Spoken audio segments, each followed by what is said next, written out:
Okay, welcome everyone to today's Google Webmaster Central Office Hours Hangouts. My name is John Mueller. I'm a Webmaster Trends Analyst here at Google in Switzerland, and a part of what I do is talk with webmasters and publishers like you all. It seems we have some new faces here in the Hangout, which is fantastic. Do any of you who joined these for the first time have any questions that you'd like to have answered? Anything that's been unclear, that's been on your mind? Hey John, I've got a question. Okay. We've got a blog and we've got about 100 blog posts, and those are ranking quite well. And I'm 100% sure that those blogs don't have any algorithmic or manual issues with the Google. So what was happened was last weekend, suddenly 17 of those 100 blog posts have been disappeared. So the first thing I did was just check if those blog posts are crawlable for Googlebot. So there's no photo, no index tag, there's no robots, there's nothing in the robots text. And I'm quite confused because these blog posts were ranking quite well and driving quite a lot of traffic, and suddenly it's just disappeared. So one of our developers were mentioning about jQuery comments, and they just one jQuery comment, they just forget to close the comment in the jQuery header section. So we were just asking if that confuses Googlebot to the index, so to say, the blog posts. That shouldn't be the case. So essentially, what you're saying is you kind of had some broken HTML on these pages, right? It's like the plugin generated some HTML that wasn't maybe well formed, something around that. That shouldn't be a reason why we would remove a page from the index. So usually what we'd look for there is something like a no-index robots tag, or if it's maybe returning a 404, or maybe it's a 500 error, or something like that. Sometimes what we've seen is that the server returns this just to Googlebot for some weird reason. So maybe they were trying to do something else that was kind of special there, and somehow that broke, and now Googlebot is seeing an error or no index, and normal users are seeing the full content. So that might be something that's happening there. I guess that's more of a technical issue. One thing I try to differentiate is whether or not this page is actually completely gone from our search results from the index, or if it's just not ranking. No, it's completely gone. So you cannot just even find any site. You cannot find any Google database, so which is quite confusing. So like a site query would no results. Okay. In a case like that, either the WebSpam team took action on it, which usually we send you an email through Webmaster Tools, so you see that there. That's maybe the first thing I double check there. The other thing that might be happening is, especially if this happened from one day to the next, that's something where maybe there's a URL removal request that was submitted. No, so I just double-checked everything, so we don't have any requests, URL removal requests, and the manual action messages. Okay. So it's a kind of mysterious foe. Yeah, so one thing you need to watch out for with the URL removal request is we remove things regardless. So if they're kind of like similar URLs, then we'll remove that, which means if you have the HTTP, HTTPS versions, www, non-www, and you have one site removal for one of those versions, then that'll apply for all of those versions. So for example, if you try to remove, let's say, the HTTPS versions from the search results because you wanted to focus on the HTTP ones, then the site removal request there would actually apply to both of those versions. So we didn't actually do any remote requests, and I mean, as you said, if it's manual action, you should actually receive an email.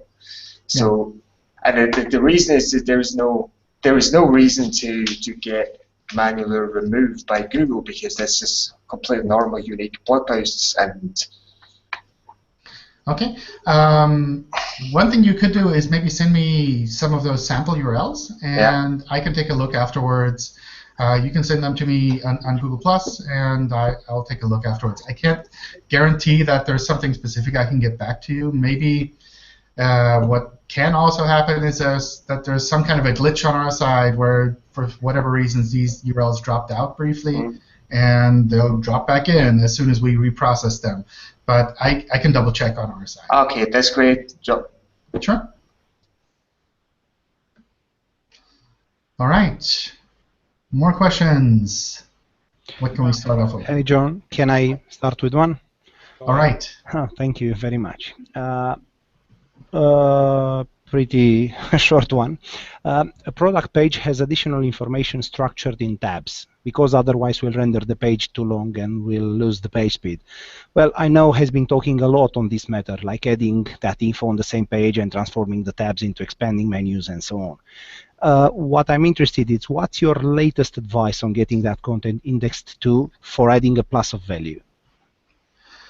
The latest advice is still the same as the previous advice, I'd say there. So essentially, if it's critical information for your page, and make sure it's visible. If it's critical information that isn't visible now, maybe it makes sense to set up separate URLs for that information, where that tab is kind of open by default and it's visible. If it's just additional information, then it's fine to keep it kind of like in a hidden tab like that. Okay, thank you. All right, I think, Darcy, you had something as well. Yeah, I did leave a question in the chat, but I'll ask it anyway. Specifically to automotive industry, I'm just wondering if when it makes sense to combine multiple businesses into one website. So multiple businesses have websites. They're not exactly the same, but they want to have the Walmart type structure where, you know, it's here's the brand, and then it's your Toronto, Mississauga, whatever, your different city-based brands. When does that make sense? What needs to happen for that to make sense from an SEO standpoint?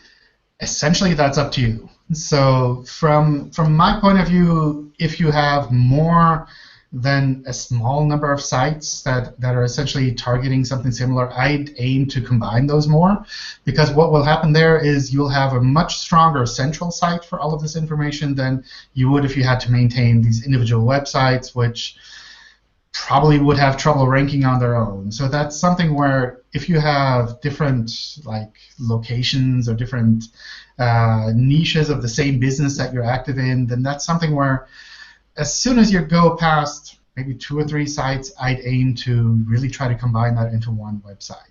And to combine that, you essentially just redirect the URLs to that central place and kind of see that as a kind of a site move.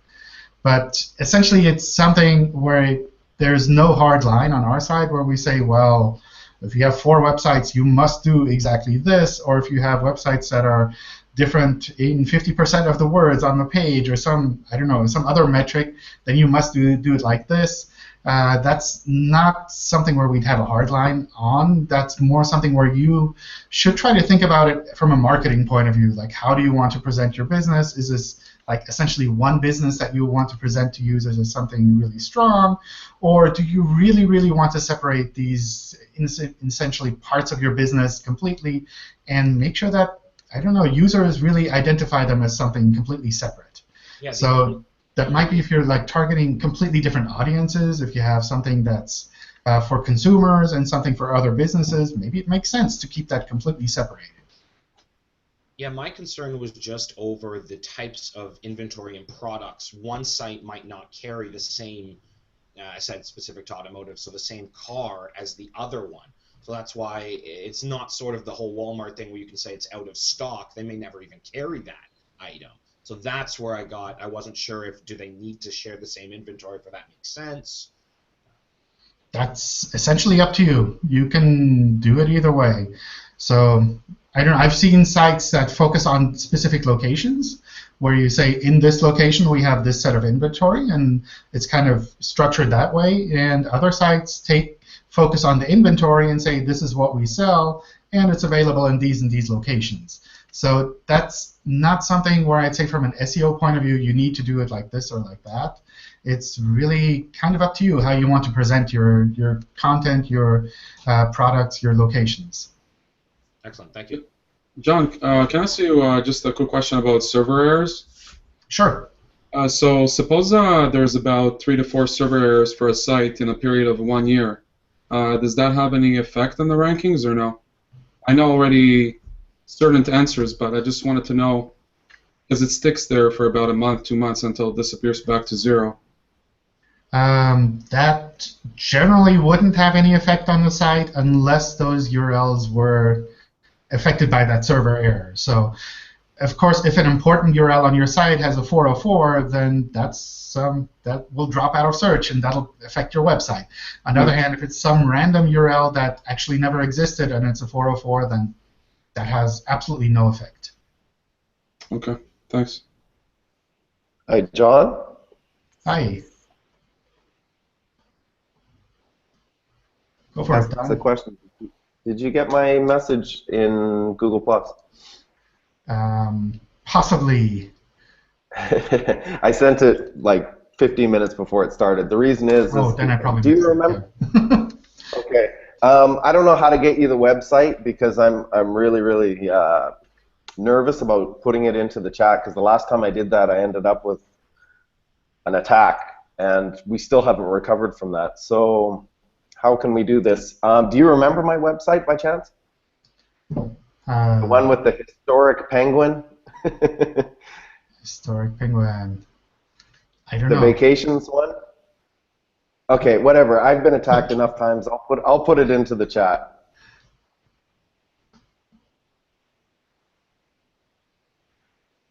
Oh yeah, there's also a way you can send like a direct message in the chat.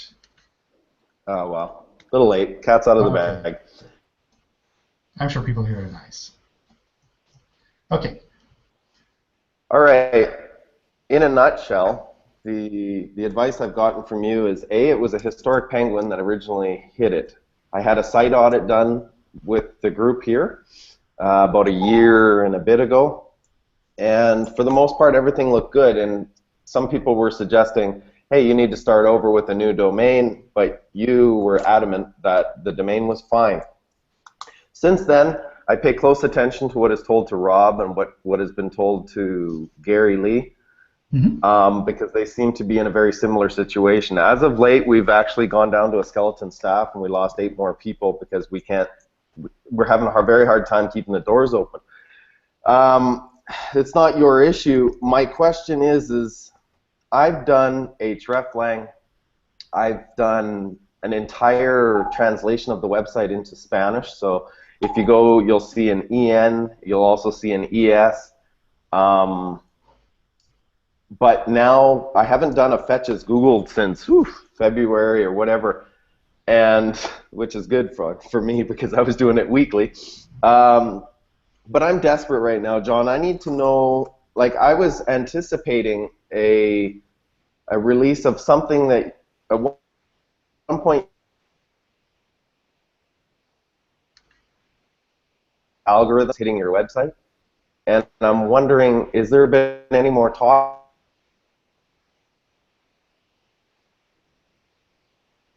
or because right now we spent thousands translating it and applying the Hreflang, and right now we have a sandbox website with a complete redesign of the site because that template was actually based on a template design company off of one of the major theme sites, but they're out of Moldova, and I'm at my wit's end here. I don't know what to do, so we're actually sandboxing a new, complete different design, and maybe that'll help it. I don't know what's going on with that website, but Google hates us. Try not to hate you. When did you put up the new design? It looks really nice. So from my point of view, it's not something where you're waiting on a penguin refresh or anything like that. It's essentially just our normal algorithms, the way that they're looking at the site. And I think something like a redesign, from what I remember, it looked very different in the past. I could imagine that this is something that would have a significant effect on your website, where we look at this and we say, well, this looks really nice. This looks like a really high-quality, trustworthy site that we should be showing more in search. So from that point of view, it's something where if you just recently put this redesign up, I could imagine that you would see some changes. No? No, that's not new. The sandbox site is still in the sandbox. I have not even come close to finishing it. But before I invest another $10,000 in a redesign, I wanted you to look. That's the same design version and an ES version, and the canonical is applied. I probably have to take a look at the details there to see what's happening. But in general, it's not that there's something specific that we're waiting for your website where we're saying, well, you need to do this or you need to wait this algorithm out. It's essentially our normal algorithms, the way they look at the site to try to make sure that we're showing something that's really high quality that people actually want to see. And I probably have to take a look at your newer site if that's not the current one that's live there. Would you be so kind as to tell me whether or not I still have a historic penguin on my back on this website? You don't have anything where I would say you'd need to focus on links there. So that's something where if you've been focusing on links for Penguin or other web spam issues, that's not something where at the moment I'd say you have to worry about that. Thank you very much. That's very helpful. All right. John, is that a good time for me to ask for any kind of update as well then? Well, since I haven't asked you for about 6 months, I've laid off for a while. And we have just finished in the last 2 weeks. Very briefly, but yes, please. Can you copy and paste your URL into the chat or somewhere? Well, this is the one that we're currently on. That was the old. We have just changed, as you said, the entire HTML. It's completely responsive. It's new. I mean, it looks similar, but now it's 100% different. I mean, the content, the products, and everything is still the same, but the site is now different to the old one. So the old one is the X.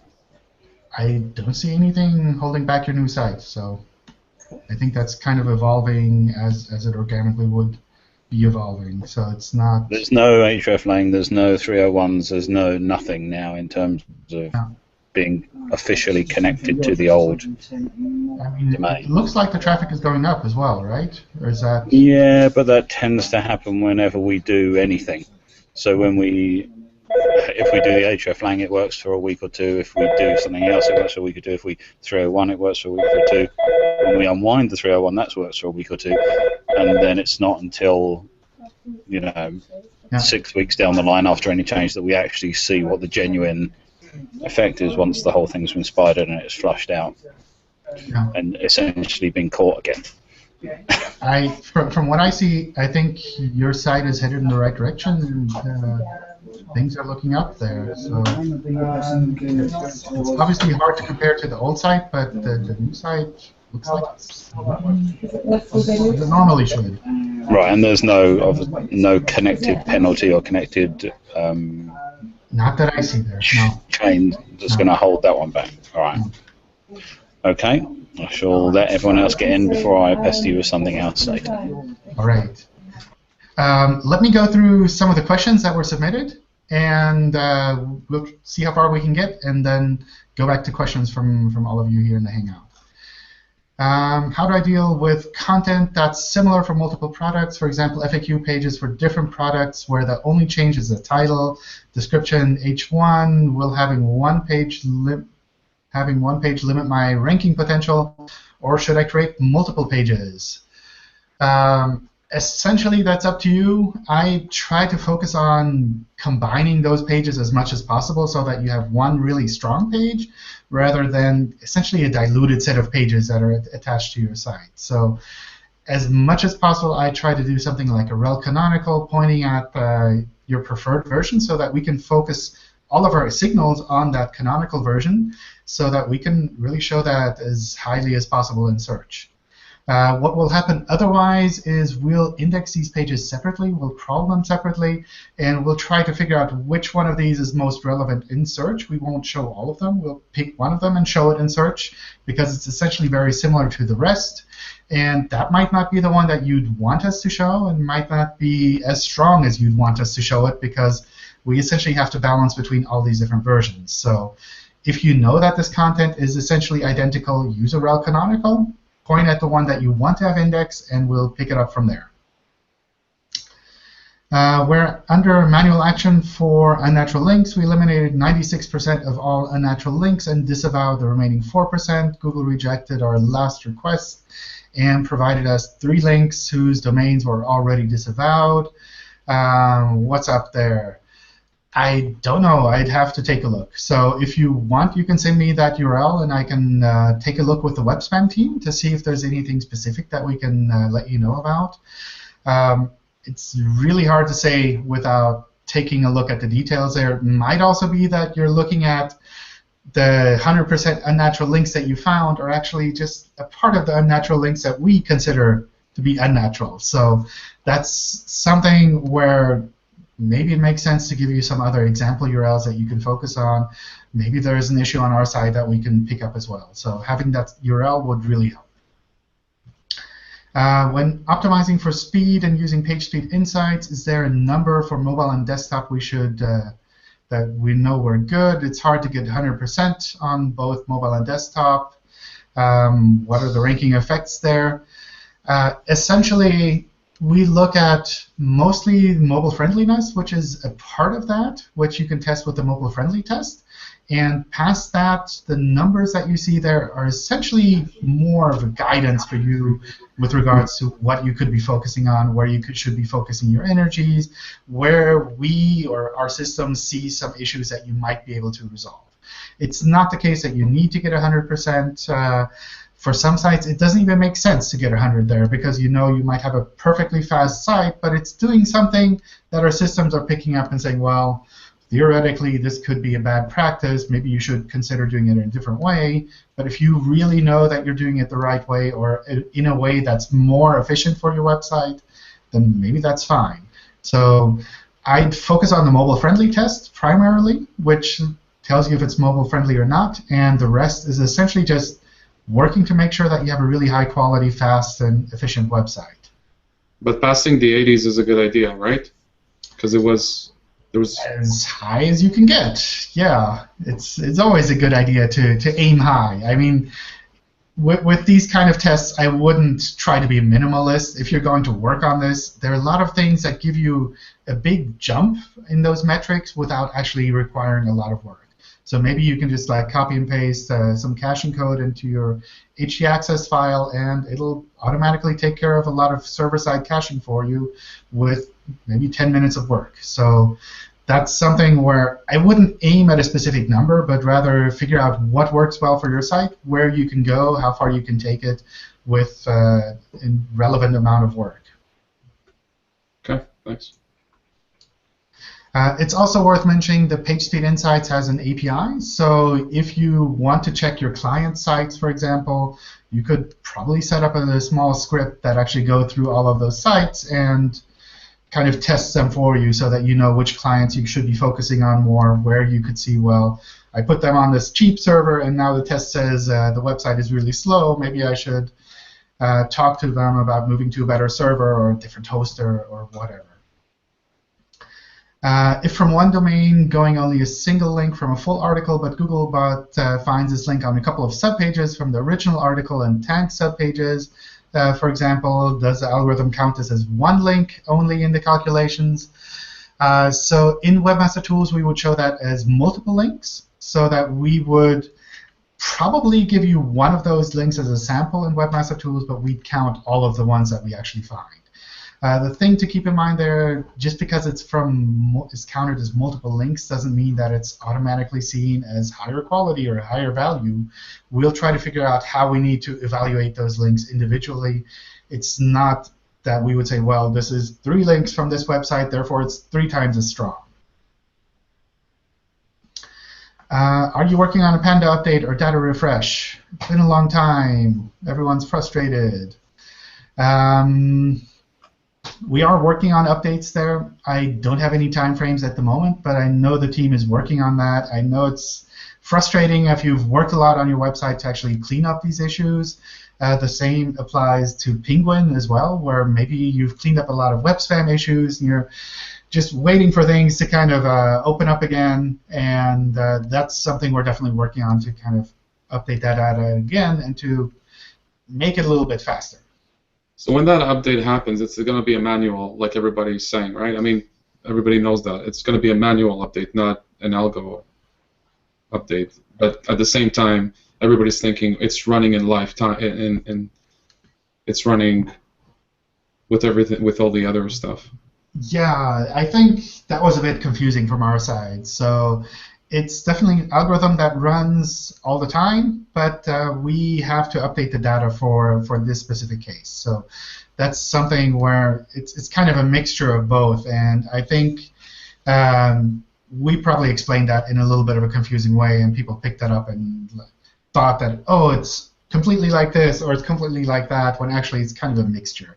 And you just want to apologize for, I don't know, confusing people about something like this. Okay. How can I filter queries by multiple words, phrases in Webmaster Tools, Search Analytics?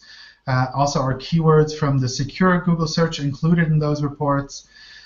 So first of all, the easy question is yes, keywords from the secure Google search are included in those search query reports.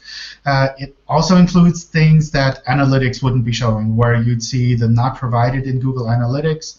That would also be included in the search analytics reports. Filtering queries by multiple phrases. I think that's something you'd have to do individually. So if you have multiple phrases, you'd have to test them individually and maybe download the data as a CSV file or for Google Spreadsheets and combine it on your side. It's not something that we would say you would be able to search for this word or this word or this word and just give me one aggregated table. At least not at the moment. Gotcha. Thanks, John.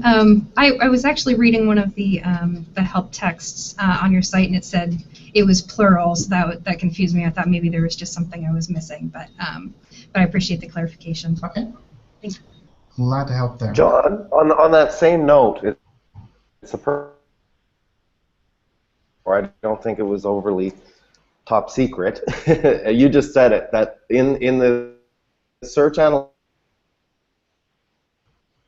consideration, local. I can hardly hear you, Don. You keep breaking up, so. Or maybe you can type it in the chat. Can you hear me? Every now and then I hear individual words. It should be working now. Okay. Okay. In Search Analytics, if it includes local of page one for 22, the term exact match receives 22,000 searches per day. So if you're on page 1, you would expect that if Google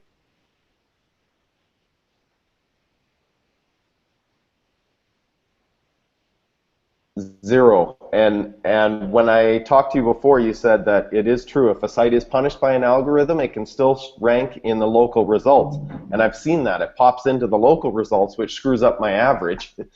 But if you go over the last 90 days, it still shows an average of page 1, and I get almost no traffic from it. So if that data is accurate, what's happening?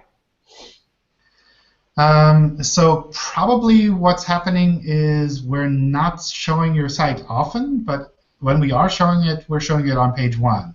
And people maybe aren't clicking through to page, I don't know, 3 or 4 or 5 or wherever your site is showing up. So we're not counting those views as something into the average. So essentially, we're only counting the ones that we actually show in search. And if these are just individual users who maybe are local or, I don't know, have your site ranking #1 for other reasons, for personalization, for example, then that's something where we count those ones because that's page 1 is where we're seeing your site. And we wouldn't count the places where theoretically your site would also be ranking because nobody's really looking that far into the search results to actually find those. So from that point of view, it's kind of tricky because we're showing you what we actually showed in search, which is, I think, the most correct thing. But it doesn't mean that this is where your site is always ranking. So what I'd look at there is the number of impressions and use that as a kind of a qualifier for the actual rankings that you're seeing. So if you're seeing number of impressions is really, really low and the rankings is really, really high, then chances are we're just occasionally showing your site, but showing it in the higher search results, but essentially not a lot of people are seeing that. So we had that, I believe, on our blog a couple of weeks back where we would rank for the query Google, and we would be showing up for the query Google for the blog, which obviously is kind of specific and not something that people would generally want to look at when they're looking for the query Google. And that kind of made those search analytics numbers look really weird in that we had to kind of interpret what does this actually mean. We see a ton of impressions. Nobody's clicking on our blog anymore. The click-through rate overall is really miserable. But when you look at the details, you see, well, this is because our site was ranking where it shouldn't be ranking or accidentally ranking in some way that kind of skews the numbers there.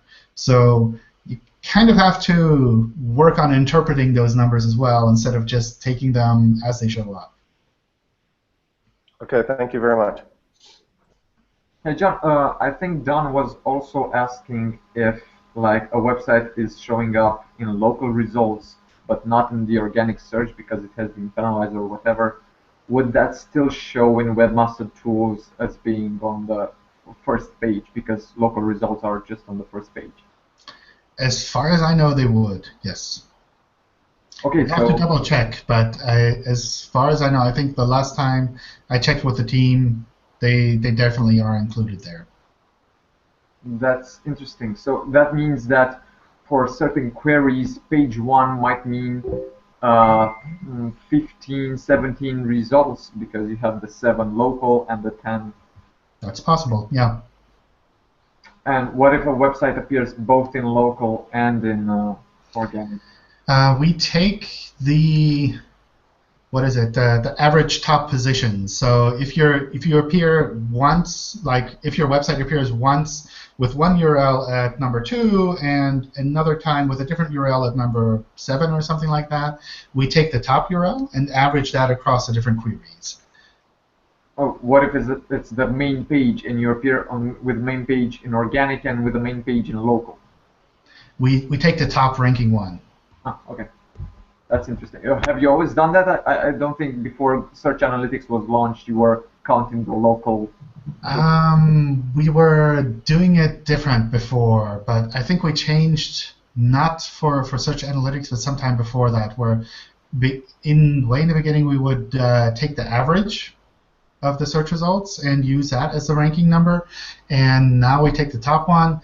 The main thing that changed with Search Analytics is on the impression side, where previously if you were ranking with 2 URLs on one search results page, we would count that as 2 impressions. And now with Search Analytics, we count that as 1 impression because your site is showing up essentially in one search query, and that might be multiple URLs, but it's one search query, so 1 impression. And is there any possibility that you would be able to add a local filter sometimes in the future just to see local results? Lots of possibilities, sure. I can definitely pass that on to the team to see what we can do there. I think at the moment they have some other things that they're working on, so I'm sure you'll see some interesting things coming out in the near future. We're also working on an API for the Search Analytics feature, so if any of you are interested in giving that a spin and signing an NDA with us and trying things out with the API, feel free to contact me as well. Oh, I see someone waving. How big is the NDA? I'm already using the Google Apps script to kind of parse the data automatically using OAuth. So using the API would be pretty interesting. Okay, yeah. I mean, send me a quick note, and I can put you on the list. I don't know how soon that will be ready for testing, but I know they're feverishly working on it to kind of make that more available. Cool.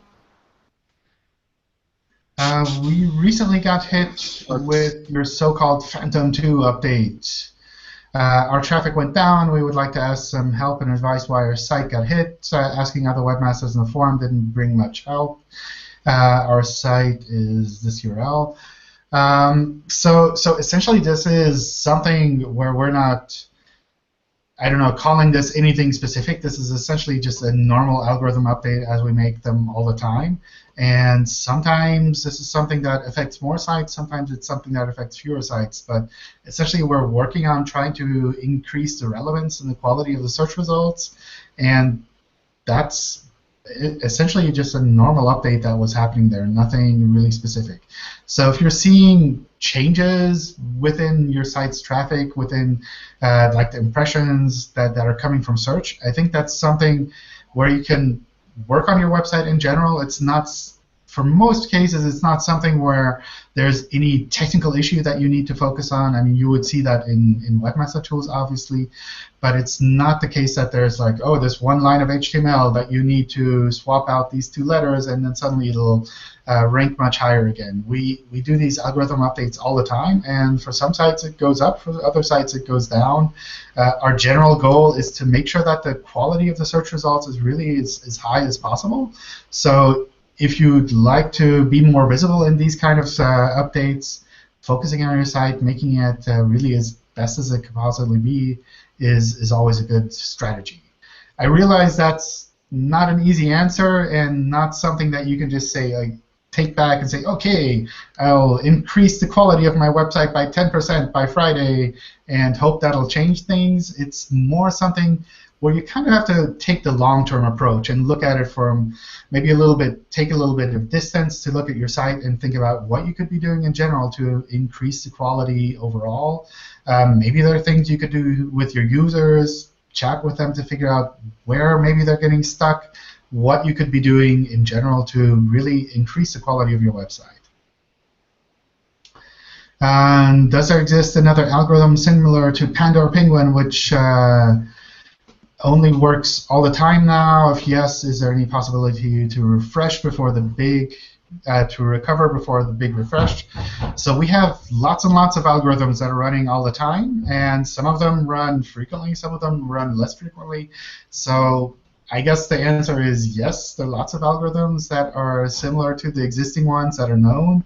And yes, of course, you can recover from algorithms when they run again. So it's, I don't know, there's nothing exotic, essentially, that I can announce to you and say, well, we have a new animal in our farm that we'd like to announce to you at the moment.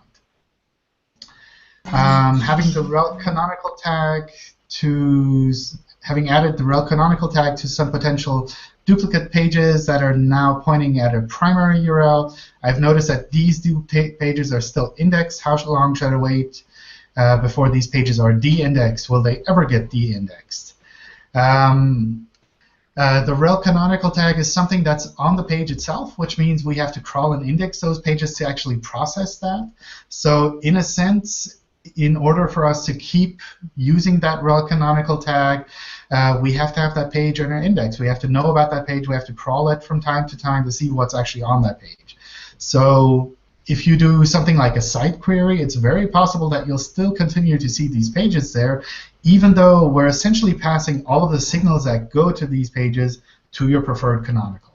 So this is something where I wouldn't focus on things like a site query or kind of blindly focus on these individual URLs, but instead assume that when these pages get crawled and processed for indexing and have a rel canonical, then those signals actually do get forwarded, even if we still index those pages individually. So I wouldn't assume that they'll drop out of the index completely. It's not something that you artificially need to push out of the index by putting a no index on it or something like that.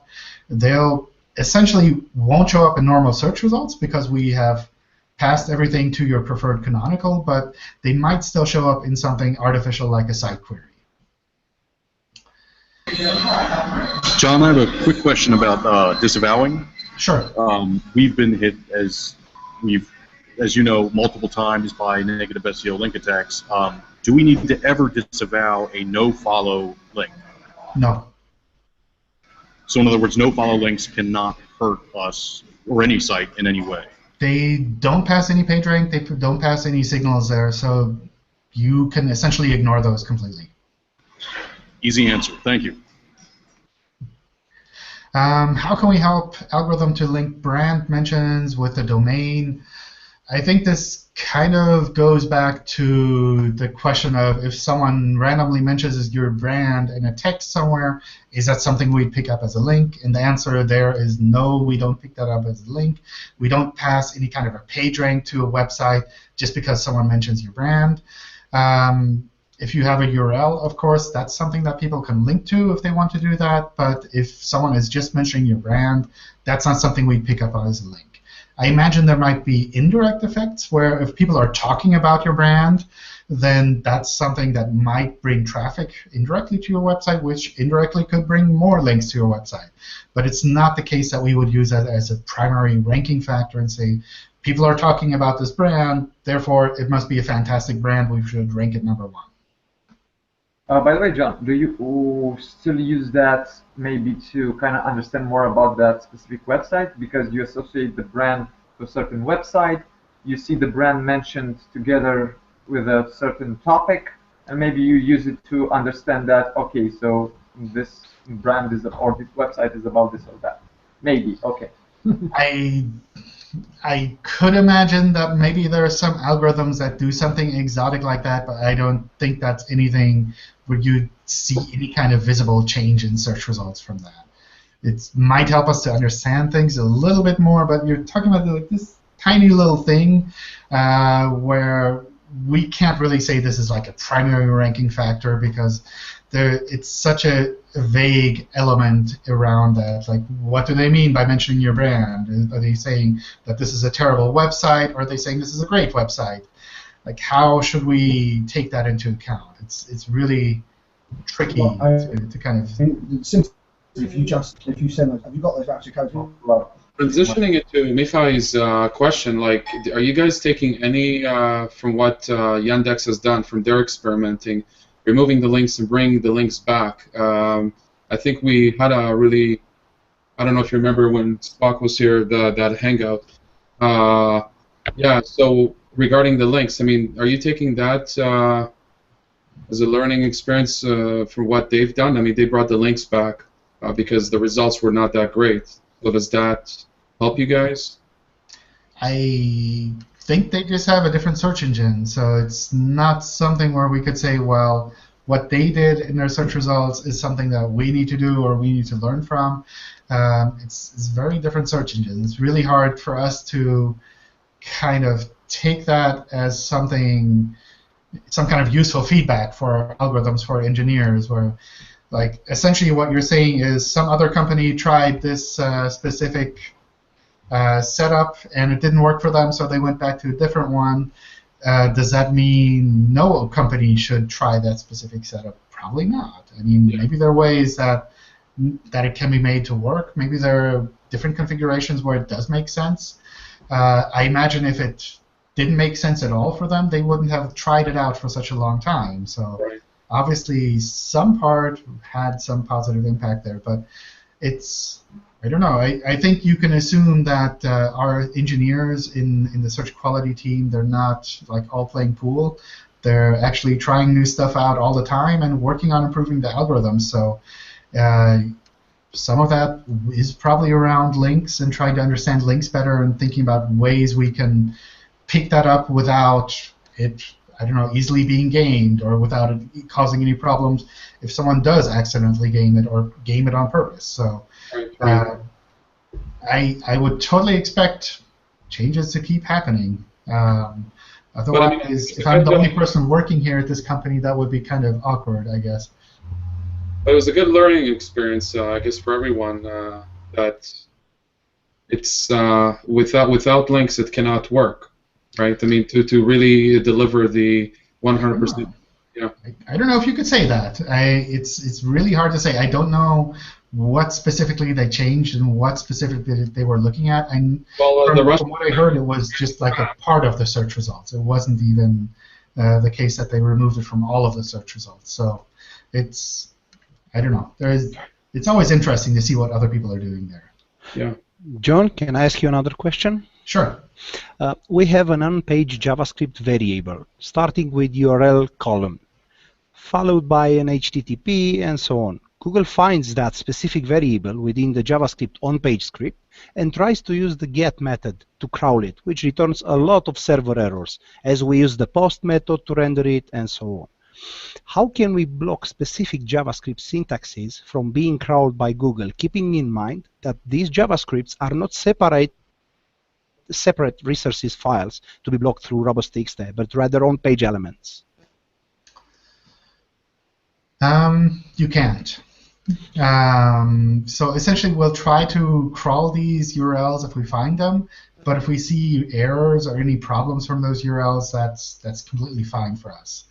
So that's something where, in general, that's not something you need to worry about. That like our bot runs across a bunch of things in JavaScript that look like URLs. We'll try them out, and if they don't work, that's completely fine. That's not something you need to block. That's not something you need to kind of obfuscate in the JavaScript. If those specific URLs are problematic in that they cause problems on your server, maybe changing the JavaScript so that it doesn't recognize that makes sense. Maybe using robots text makes sense. But essentially, it's not something where, in general, if we run across any random URL, we try it, we see an error, that would be anything that you'd need to worry about. Okay, because the only way we worry is about eating up our resources. Not because of the errors, because Google doesn't show them in Webmaster Tools, but we have a bunch of them because in each page Google tries to do the same. So it's eating up our resources, so we will try to rewrite that specific syntax. That's something that often helps, because if we try to look for these links in various ways, we probably have like these very simple link searchers that essentially look for anything that looks like a URL and try to crawl that, and that's probably what we're picking up on there. And the more complicated ones where we render the JavaScript and try to see what the content is, what the links are actually being shown to the user, that's probably working out well because it's leading to links that are actually working. So if you essentially just obfuscate that link a little bit in JavaScript, then chances are we'll pick up something maybe slightly different and try to crawl that. But if it's something that leads to an obvious 404 and it doesn't cause problems on your side, maybe that's preferred for you. Okay, thank you very much. All right, let's grab some more of the questions that were submitted since people took time to send those in. Some of our mobile pages have an accordion menu, and the content appears when you press the accordion menu. Is that an okay practice, or is that similar to hidden text on a desktop? That's essentially fine. A lot of sites use this as a way to make their content mobile friendly or make the menu mobile friendly. That's definitely not something I'd worry about. This may have been answered already, but is it possible to set up filters to only show user sessions and page views from Google image results? So sessions would be something you probably see more in analytics. In Webmaster Tools, you can limit it to image results if you wanted to look at those specifically. And you should be able to see the queries. You should be able to see the pages from image search results separately in Webmaster Tools, in the search analytics feature at least. I've added a new client to my Webmaster Tools page and immediately got flagged for security issues. I've gone through the server and everything looks good. I clicked security issues and it all looks good now. How can I remove the flag? If this is something that's visible in Webmaster Tools, then generally that would be either malware or your site got hacked in a specific way. And if you clean that up, then you can submit a review request in general in Webmaster Tools. But there are other issues that we essentially just pick up when we recrawl the pages and we see, well, this hacking is removed now, so we can essentially remove that. And sometimes there's just a lag between what we remove in search, for where we say, well, this is no longer hacked, this is normal, and what we show in Webmaster Tools, where maybe there's a delay of a day or so at most. So that's something where maybe you're just seeing that delay, and essentially everything is okay now. If you're seeing this for a longer time, where Webmaster Tools is flagging something as a security issue that you can't actually request a review for, then maybe that'd be something you could post about in the forum, and we can pick it up from there and see what actually is happening there. Maybe there's something else on your site that's still being flagged that you could work on cleaning up as well. Will Google take manual or algorithmic penalty for links acquiring only for brand or brandless keywords? Assume all branded links are follow attributes and links from sites nature content are similar to the main site. We try to recognize unnatural links regardless of the anchor text. So that's something where just because it's a branded anchor text, it doesn't necessarily make that link natural, right? So we try to apply a variety of different methods to figure out which ones are natural, which ones are unnatural links. Does Googlebot understand and index web pages built with Polymer without any issues? I'd say without any issues is probably exaggerating, but we are pretty good at crawling and indexing JavaScript content. And if you have your pages set up in a way that there are URLs that we can pick up for indexing, and the content is crawlable, so meaning the JavaScript is crawlable, the server responses are crawlable, then we do a pretty good job of being able to index JavaScript-based sites. There was recently a blog post, I think, on Search Engine Land that reviewed a bunch of our JavaScript indexing capabilities, and it actually ended up pretty good. I imagine it'll continue to get better. So if you're using Polymer or other JavaScript frameworks to build sites, that's something where you can test that out on your site to see how far we can go. And if you're still seeing issues that we're not picking up everything, I'd love to get feedback in the help forums. And what you can also do, of course, is the Java Ajax crawling scheme to make those pages crawlable by default if you wanted to do that. Since March 25th, our search traffic has dropped by 70%. We have lots of pages indexed in Google, and I'm sure users like them. We tried several actions to solve this without success. Can you tell us what's wrong? I probably have to take a look at this in detail. My recommendation in general for something like this is to also get help in the help forums. So kind of make sure that you're covering all the technical issues by double-checking with peers in the help forums, but also make sure that the quality of your site is really the highest it can possibly be, and get feedback from peers, even if it's harsh feedback, even if it's something you don't necessarily want to hear, because sometimes that's really good feedback to have. So that's kind of the direction I'd head there. Here's something specific to a set of sites. When searching for site : in Google IE, we see a lot of our UK page titles, and the company is also called Leboat in the UK and Emerald Star in Ireland. Why does Google use UK titles for IE domain? The IE page titles should just say Emerald Star. In a case like that, where you're seeing a mix-up between different versions, I definitely take a look at the Hreflang markup so that you can really tell us which version of your page is relevant in which locales, and let us know that this is like different content, not exactly the same. So if we can really crawl these pages and index them separately, we'll try to show the right titles, right pages, and with the Hreflang markup, we can get that better for individual countries as well. So that's something I definitely take a look at there. Is there any difference or issues if we use capital letters in the URLs, which is better? Small letters or capital letters? You can use whatever you want. Keep in mind that most of the internet is case sensitive, so we're also case sensitive on our side with Googlebot. So if you pick one upper or lowercase version for a URL, make sure you use it consistently within your website, and not that you link once with the capitalized versions, once with the lowercase version. Really pick one of those versions and stay with it so that we can consistently crawl and index the same URL over and over. All right. Just a few minutes left, so let's switch back to you all. I'm going to go ahead and ask a website-specific question. I talked about, I think 2 Hangouts ago, about a client of mine who has multiple websites regarding ISO standards. They offer documentation and training for any specific ISO, or at least some of them, and they have a website for each ISO standard. And the idea is to combine them under a single brand because they've already acquired quite a few websites, so it's now time to best combine them in a single site. The problem is that while we can do the redirect, the new website will have each ISO as a subdirectory. And I know that Google Webmaster Tools doesn't offer an option for change of address to a subdirectory specifically.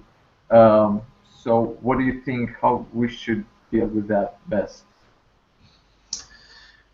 Just redirects. Okay. Because in the example, in the help page for the change of address, they only give the example, okay, you cannot move it from example.com to example.com / directory, but they don't mention example.com to another example.com / directory. So I'm guessing that's not possible either. Yeah, I don't think that's possible in Webmaster Tools. I would just use page-by-page redirects for a case like that. And just let Google figure everything out. Yeah. Okay, so Webmaster Tools is out of the question when it comes to subdirectories. Especially when you're combining sites. That's not something where Webmaster Tools would really help. It really makes sense from our point of view if you're moving everything from one side to another side, and you're essentially kind of replacing the destination site with a new one. So in those cases, the Webmaster Tools setting helps, but for combining things, it's not really good. Okay, and should we add subdirectories as new entities in Webmaster Tools for each? If you want to, sure. Sure. That's up to you. Yeah.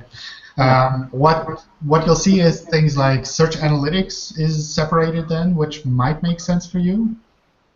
Okay. Yeah, that would. Yeah. Okay. Thanks. Sure. John, another old question, reiterated.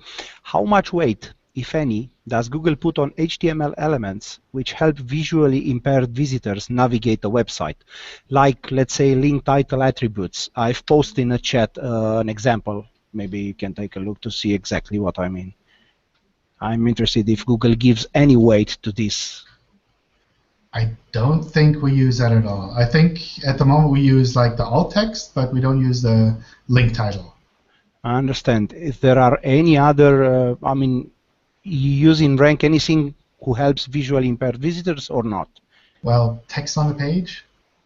I mean, if it's text on the page, then that's something that works well for screen readers, and that's something that we can definitely pick up on. If it's just like a link attribute like that, I don't think we pick up on that, because if the content is really only in there, then for the most part, users, when they go to that page, they won't see it by default, right? It'll just be visible there if you hover over it, or if you have a screen reader that reads that out. So that's something where if it's text on the page, we can definitely use that for everything. I understand. Okay, thank you. John, can I ask one follow-up to ours again? All right. If we, now that we've safely moved and changed the HTML and done everything, is there any risk based on our previous situation to us starting to contact the old, any sites that link to us and ask to link to the new site, or is the links the thing that might cause an issue? I think that would be fine, yeah. Okay, because we've got a lot of old, sure, very high ranking. I mean, obviously a load of the crap we'll just ignore, yeah. So it'll be a natural disavow effectively. So that's fine. That sounds like a good idea, yeah. Okay, thank you. All right, with that, let's take a break here. I'd just like to point out the Hangout on Friday will be with someone from the Webmaster team from Google who has worked on a lot of the responsive sites here. So if you have any questions about responsive web design, or if you want to talk about responsive web design, be sure to join that Hangout and be sure to submit your questions there. If you submitted questions for Friday that are about ranking and changes in our algorithms, then you probably want to move those to one of the future Hangouts that I'll set up as well. So I wish you all a great week, thank you all for joining again, and thanks for all of the questions that were submitted and here live in the Hangout. Hope we'll see you again in one of the future Hangouts. Thanks, John. Thanks, John. Thank you, John. Have a good day. Bye, everyone.